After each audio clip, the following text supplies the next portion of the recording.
Kristus ada di tengah-tengah kita, lebih utama dari segala sesuatu. Yesuslah penciptaku, karena di dalam Dialah telah diciptakan segala sesuatu yang ada di sorga dan yang ada di bumi, yang kelihatan dan yang tidak kelihatan, baik singgasana maupun kerajaan, baik pemerintah maupun penguasa. Segala sesuatu diciptakan oleh Dia dan untuk Dia. Kolose 1 ayat 16.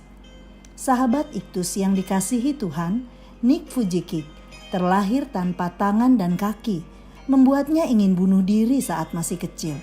Hingga suatu hari, ia membaca tentang seorang buta dalam Injil Yohanes. Para murid bertanya kepada Yesus, siapa yang berbuat dosa? Orang ini sendiri atau orang tuanya sehingga ia dilahirkan buta? Lalu Yesus menjawab, bukan dia dan bukan juga orang tuanya, tetapi karena pekerjaan Allah harus dinyatakan di dalam dia. Sejak saat itu, Nick menyerahkan diri sepenuhnya untuk melayani Yesus, Sang Pencipta. Yesus adalah Sang Pencipta. Ia sudah ada sebelum segala sesuatu ada. Ia berasal dari kekekalan hingga kekekalan, tidak mempunyai permulaan dan tidak pula mempunyai akhir. Ia adalah Allah. Bandingkan Yohanes 1 ayat 1 dan 2. Sedangkan kita adalah ciptaan yang diciptakannya sungguh amat baik dengan sebuah tujuan, yaitu hidup untuk memuliakannya. Bandingkan Yesaya 43 ayat 7. Beberapa uraian ini menolong kita untuk bersyukur kepada Sang Pencipta atas segala sesuatu yang telah diperbuatnya. 1. Yesus Sang Pencipta. Yesus sama sekali bukan ciptaan, melainkan Dialah Sang Pencipta.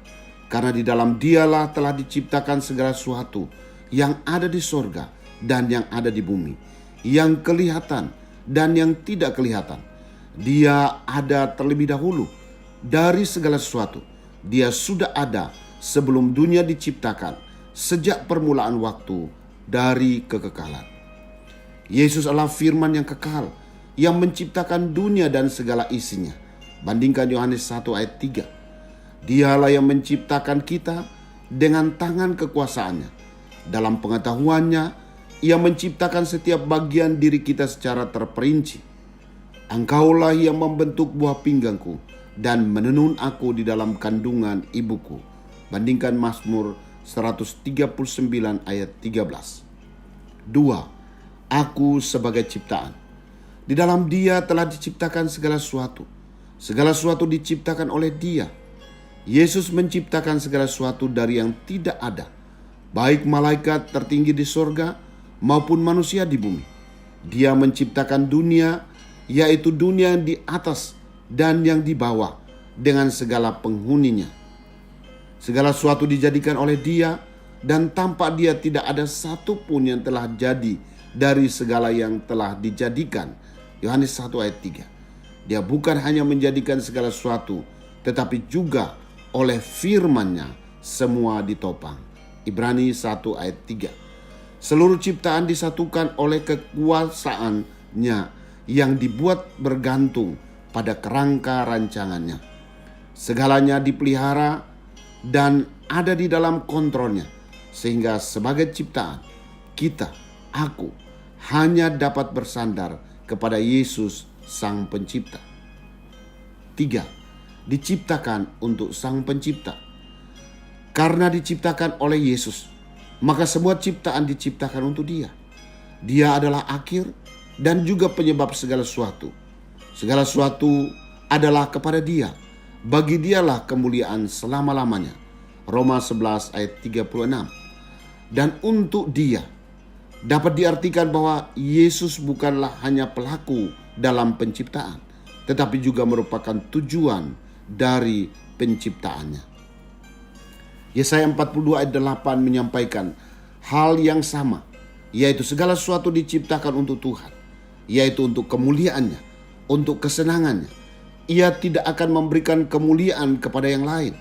maka satu-satunya tujuan manusia, aku diciptakan secara khusus, adalah untuk menyenangkan hati Sang Pencipta. Sahabat Iktus, Yesus bukanlah ciptaan, tetapi Ia adalah Sang Pencipta. Ia telah ada dari kekal sampai kekal untuk merancang baik segala ciptaannya. Dengan kekuasaan tangannya, diciptakan setiap orang dengan ciri keunikannya. Ia menciptakan dari yang tidak ada menjadi ada, sehingga kita adalah pribadi yang istimewa. Hal apa yang membuat saya menjadi cemas? Saya adalah ciptaan istimewa milik-Nya.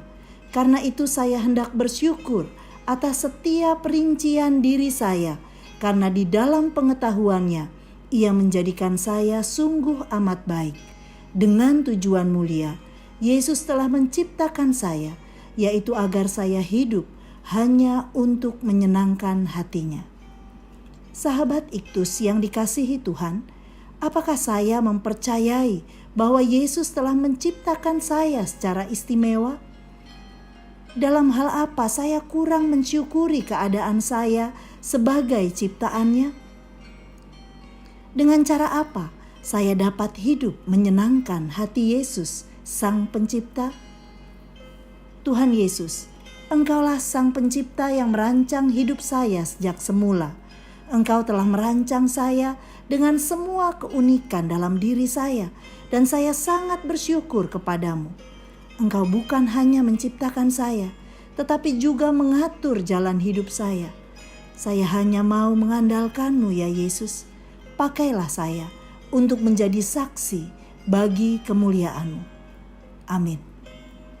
Kejadianku dahsyat dan ajaib, dan aku mau menyaksikannya.